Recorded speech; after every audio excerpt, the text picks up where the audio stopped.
No. What were you saying? What? There's a lot of anti-Semitism. I give up. There's a lot of anti-Semitism on. Are you concerned about racism or No, Elon, the way he slashes jobs, like he doesn't do it strategically. He's just like. What about anti-Semitism? Yeah, what does that have to do with? He broke Twitter in a way that Twitter's kind of wild now. Like it's a little. It's not. I see what you're saying. Twitter is wild, and that is the cost of free speech. And I think what's happening right now is basically people are. So you get a new car, right? You get a Ferrari, you want to drive as fast as it can go. That's what people are doing with free speech. Ideally, what happens is in the next year, 2 years, people start going, oh, you don't need to drive the car as fast every single time. And I think this would happen when like Sirius XM came around, remember? And you could curse on Sirius XM and everybody was cursing. And then people start to realize like, oh, it doesn't make it better that you can curse. Mm-hmm. You know, eventually you actually have to say things that are like thoughtful and interesting. So right now it's working that you could just be, you know, super racist or super anti-Semitic or super hateful. Mm-hmm. And I think eventually it just kind of calms down. That's my suspicion. Part of the reason is because he slashed jobs by so much. And so some of the people that were like, would tame down that noise are no longer there. I don't believe that. I believe that he's committed to free speech, and unfortunately, free speech protects hate speech. All right. I think it's the 70% drop in. No, I don't believe he's as altruistic as a lot of the right believes. I do believe there's some. He definitely wanted Trump to get elected. He had his reasons. I wonder if it's because JD Vance seems to be in Big Tech's pocket. Like Peter Thiel funded his whole presidential thing. Mm-hmm. I wonder if they're like, we can control that guy. That's one step away from Trump. Let's get Trump elected. You trust him, JD Vance? I do not. Let me tell you something. To do what he did in his life. Oh, he's nice, but I don't. Like the guy, his mom was a drug addict, right? Yeah. Poor, ends up going to Yale, navigating Yale with really nothing to offer. Remember, a lot of people that go to these like elite private schools, like they're legacy individuals that, and the people at these schools, a lot of them are entering banking or some sort of like VC hedge fund world, where having wealthy family members is very valuable because you can use them as assets for investment, whatever these companies are. Navigating that world with really nothing to offer those people takes super high emotional intelligence. Yeah. This guy's smart. Yeah. No question. I don't know how much I trust him. That's exactly how I feel. He's nice. In that debate, he was nice. He's nice. He's a shark, dog. But I need to sit in a room with him and I need to be like, and they asked us to have him on. And my feeling was if we had him on, but we didn't have anybody from the Democrats' side on, it would seem too unfair. Like I thought we were more or less balanced. We had Cuban on and then we had Trump on. We tried to get someone else, tried to get Buttigieg on. He's supposed to come on, then he has to do debate prep. Maybe that's an excuse or maybe not. But yeah, I just felt like it would be too one-sided. Mm-hmm. But I do, in order to know if I can trust him, I got to sit in a room with him. That is to do what he did in his life is question his ability. Is very difficult. I don't question his ability. I question a little bit his motives and how he operates. 4 years, he's next up. And think about it, like talk crazy shit about Trump. Yeah, that's the wildest shit. Well, to me, this is also evidence. Like people go, "Oh, Trump is about to go after all the people that hated on him." It's like I don't think that's really how he operates. Like if those people take a step in his direction, he's fine. Vince McMahon.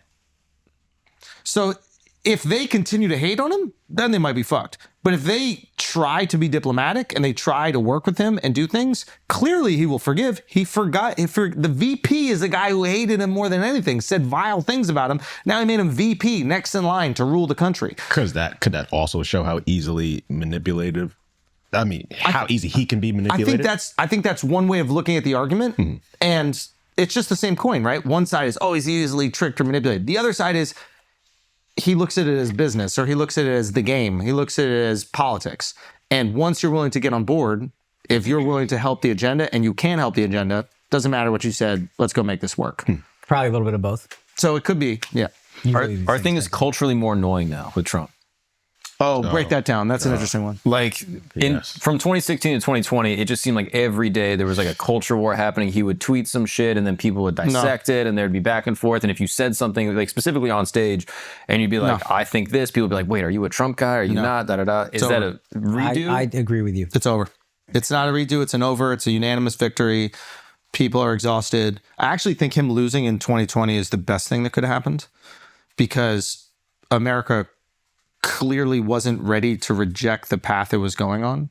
And the 2024 victory is America unanimously going, okay, we don't like what the Democrats are offering. We actually don't even trust the way that they're positioning Trump to be. Like, yeah, there might be some issues, but it's not as bad as the Democrats are making it seem. I mean, like seeing Obama on there, like on the trail, and this was like heartbreaking a little bit, like him spouting hoaxes. Like he's on the campaign trail. Like he's saying things that have been debunked and proven false. Like what? They're good people on both sides thing. Like there's all these things that, and it's just like even Obama, like this is, maybe I hold him to a higher regard than I should. They're all politicians at the end of the day. Question about that. Yeah. I did hear the full part of what Trump said, but if you're at a rally and there's KKK and white nationalists right next to you, are there good people on both sides? If you're rolling with these people? So the context of this conversation is the Charlottesville thing. Mm-hmm. And like there were people that don't want to tear down all the statues and the people that do want to tear down the statues. Yeah. And I think his argument that like there's good reasons to want to tear it down and there's good reasons to maybe not want to tear them down. Like we start looking into the morality of all these people that we have statues of, good or bad, all of a sudden they're going to start coming down. Like George Washington had slaves. I get it. Yank it. Like, but I'm saying, if you're marching for something, even though maybe the cause is moral, just or whatever the case is, but right next to you is KKK, it's white nationals, are you really on the right side? I understand your positioning 100%. The unfortunate thing is sometimes your views align with people whose views are abhorrent.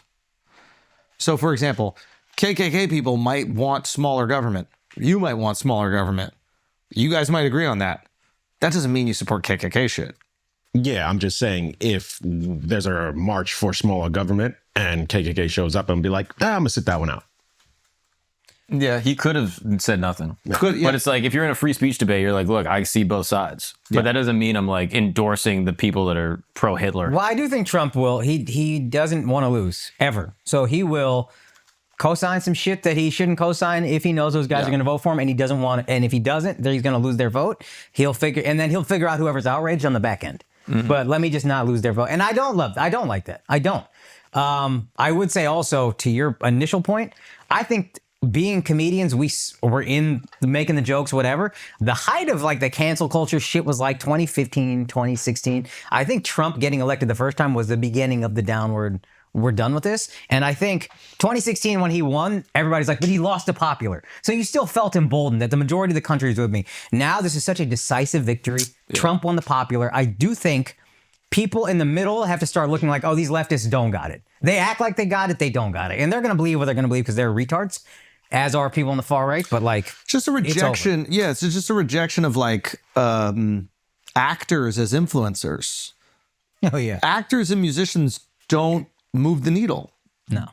And a lot of that comes from the connection thing we were talking about earlier. It's like, as famous as actors are, we don't really feel connected to them. Like, I'm not as cool as fucking George Clooney is. He's the coolest guy on the fucking planet. You know, Ocean's 11, 12, 13. I'm like, I just want to exist in those movies. But I'm not connected to him like I am like a guy like Joe Rogan. So Joe Rogan could influence me way more than a George Clooney. Mm. And I think that exists even at the highest level, like a Taylor Swift. Mm-hmm. You know, we have an idea of who Taylor is, but I don't know if she connects with us on a day-to-day basis like a podcaster does. Or to be fair, like radio hosts did back in the day, like a Howard Stern probably had way more influence. Yeah.